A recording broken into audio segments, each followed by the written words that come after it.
Hey folks, Twisted Christian here. Today I want to discuss ZNOG and kind of give you guys some thoughts about what's going on with ZNOG. Now, just to let you guys know, I'm not a financial advisor. Everything that I'm telling you here is my opinion. Now, we saw some ups and downs with ZNOG, mainly relating to what I believe was fails to deliver. Also, we had a news release that was more positive rather than negative. We know that ZNOG is behind in their scheduling, but we'll go ahead and discuss their latest update and where I think this could go. All right, now currently ZNOG sits around 17 cents per share, 0.1715. Now, in the last video that I did, I discussed the fails to deliver, and I did say that this coming up week could be big for fails to deliver. It could add volume to the current volume. All right, so ZNOG put out a news release. Now, the only thing about this news release that I was very disappointed at was that they decided to put this out approximately 7 minutes after the markets had already closed. And if they would have announced this a little bit sooner, maybe we would have got some better price action on ZNOG. When they release news after the closing of the markets, it has an impact on the following day, but not very much. And it would have been nice to get this announcement, maybe even before, an hour before close. And in the same time, they posted it on Facebook.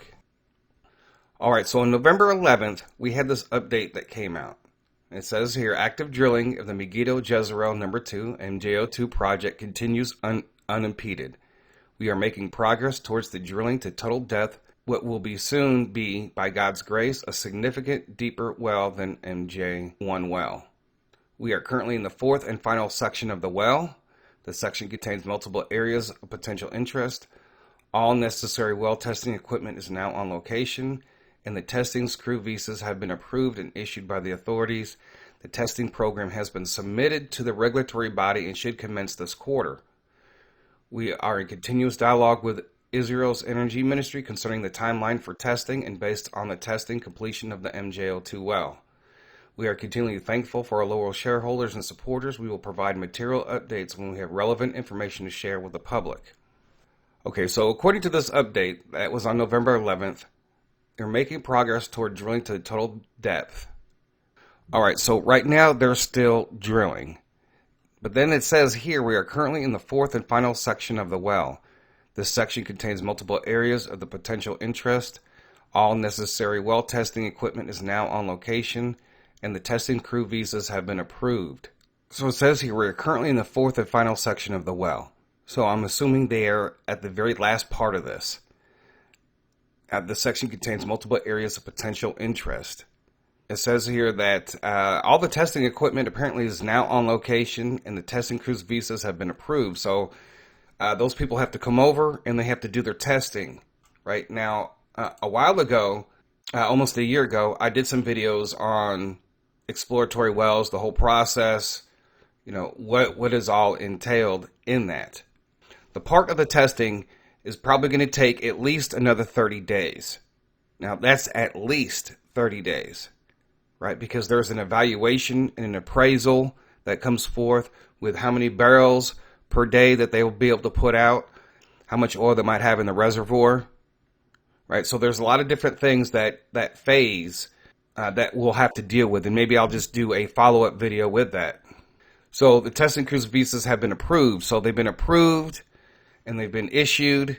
I don't know if they've even arrived yet. Now, that was almost a week ago from this update, so more than likely they should be there. The testing program has been submitted to the regulatory body and should commence in this quarter. So the testing program is going to begin before the end of this year. I believe in the last video that I shared, and I also shared it with my group, that I didn't think that ZNOG was probably going to announce any type of oil or findings this year. We have Thanksgiving coming up. I don't know how many workers that's going to affect, but that's really a United States holiday. Then you have the whole Christmas and Jewish holidays coming up in December. So there's a lot of things that could actually slow down this whole entire process. And maybe, I don't know if it benefits Zion Oil for maybe tax purposes, whether it's through their budget, to put this off until the following year. Then it says here, we are in continuous dialogue with the Energy's Ministry concerning the timeline for testing and based on the testing completion of the MJ02 well. So being in contact with this person, whether it's on a daily basis or every other day, or they just send back emails back and forth. And if you're in continuous dialogue, you're going back and forth about what you guys are finding, where they're at on their timeline.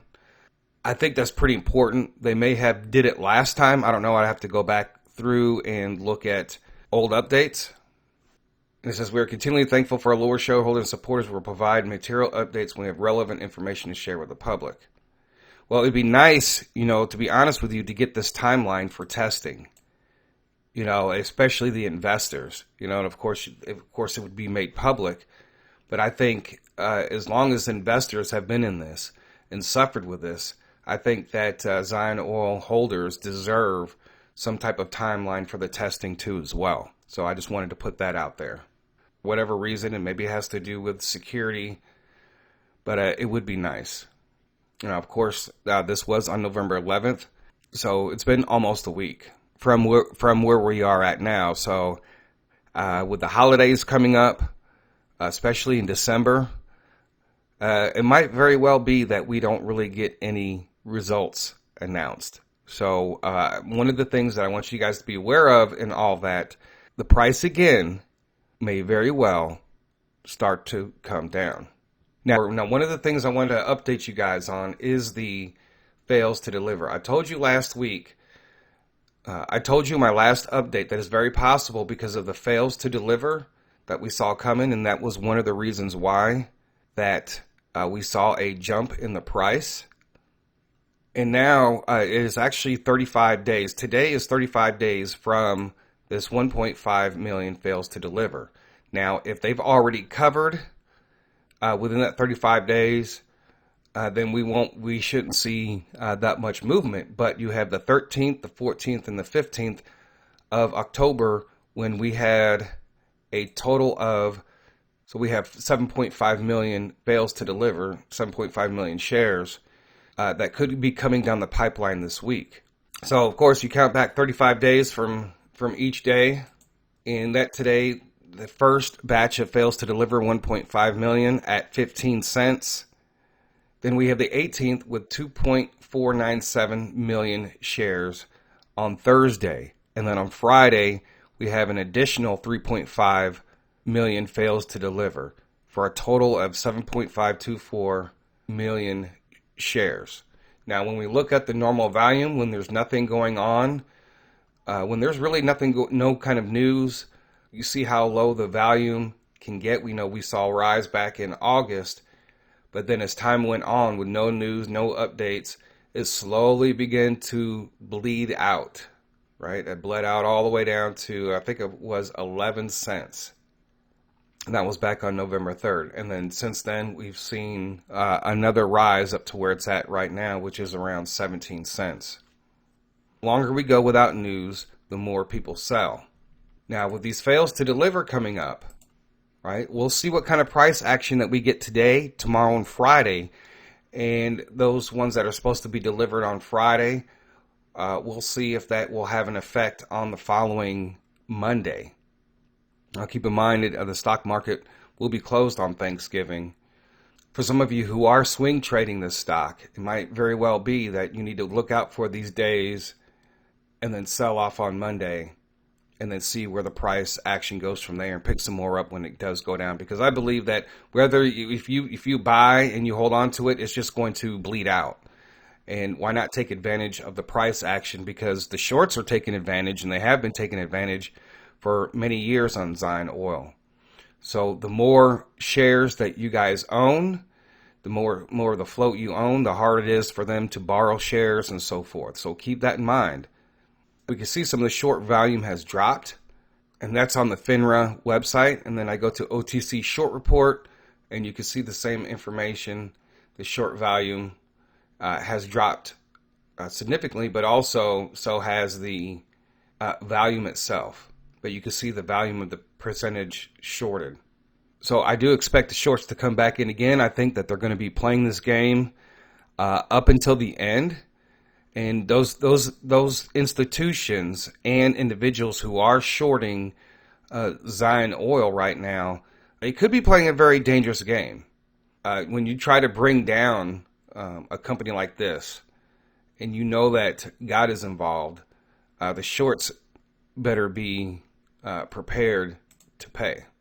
So starting today, look out for the next few days as far as the fails to deliver, and let's see if it has any impact. A lot of people, I've seen some, when you're trying to learn about the stock market and you're trying to learn about all these different things that could affect the price, one of the things that people do not look at is the fails to deliver. And getting that information and looking at that information could determine whether or not if a stock price is going to jump suddenly, right? And it's an opportunity to take advantage. Now, anytime that there's a fails to deliver, according to the rules that I've read, they have to cover those within 35 days, which is ridiculous. They should be covering them. If they fail to deliver, they should be fulfilling those within the next trading day. But those are the rules that are set up, which is meant to benefit institutions, because if an institution can fail to deliver and hopefully get a second chance at covering, these guys right here, they were supposed to cover at 15 cents, 15 cents, 14 cents, and we see the current price now at 17 cents. So we definitely need to keep this price needs to stay up above 17 cents in order to inflict pain on the shorts. Okay, and then really quick, I want to discuss Fireside Grace Ministry, Prophet Robin, on the Zion oil and gas prophecy. I discussed it with you guys. Now, one of the things they said that they wouldn't find oil this year, and which you got to remember, they're not just drilling for oil; they're also drilling for natural gas. Plus, I've already stated that I think that we're not going to get in it, even if they find oil. Right, the oil is already there, but whatever they find, we're not going to get an announcement until the beginning of the year. That's what I believe. Right now, I could be completely wrong. But just with all the holidays coming up, they're still, they may not have even begin the testing. And then when you look at the whole entire process, folks, which I've showed you, I hope you guys watch that, it's going to take a minimum of 30 days to get a complete evaluation. If everything is positive, then they're going to have to start putting the plan in motion to start pumping out of that well. Right? That's a whole nother, you're looking at months and months down the road before they can even actually start extracting their natural gas or oil from the ground. Remember, it's not just about oil, it's natural gas. For all you know, they could have hit a pocket of gold. I think one day Zion oil, and I've said this before a long time ago in the past, I think one day Zion oil, in its exploratory of the region, I believe one day that they will find gold.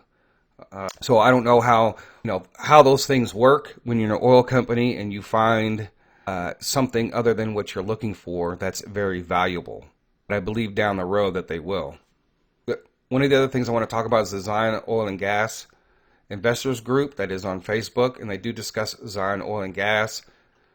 And one of the things that was coming up was these pictures that's going around, and people are speculating that's oil.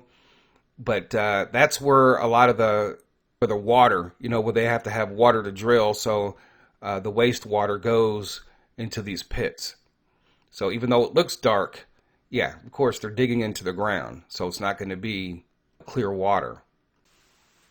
If you guys do see that price go down to 10, 11 cents, I'm probably going to go ahead and just pick up some more, but also I'm going to be watching that price action because if those stocks do bump up, I'm going to sell out and wait for the price to come back down and buy back in at 10, 11 cents if it goes back down that far. So I want to own as many shares as I can, and if I can do that through swing trading, because I believe in the company. It's one thing to be a swing trader and go from stock to stock to stock, but it's another that if you actually believe in a company and you believe that the more shares that you own, it's going to be harder for the shorts, and it's going to be better for the long term as far as the price action. If everybody was, basically to do the same thing, it's going to be in a stronger position down the road. And then we have the God factor.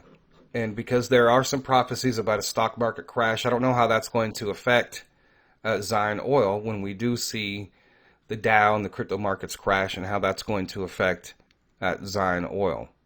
But anyways, folks, that's all I have for Zion Oil today, and we're just going to keep watch for the rest of the week on the fails to deliver through Monday, and we'll go from there. So I thank you guys for listening. God bless. And with that being said, TC out.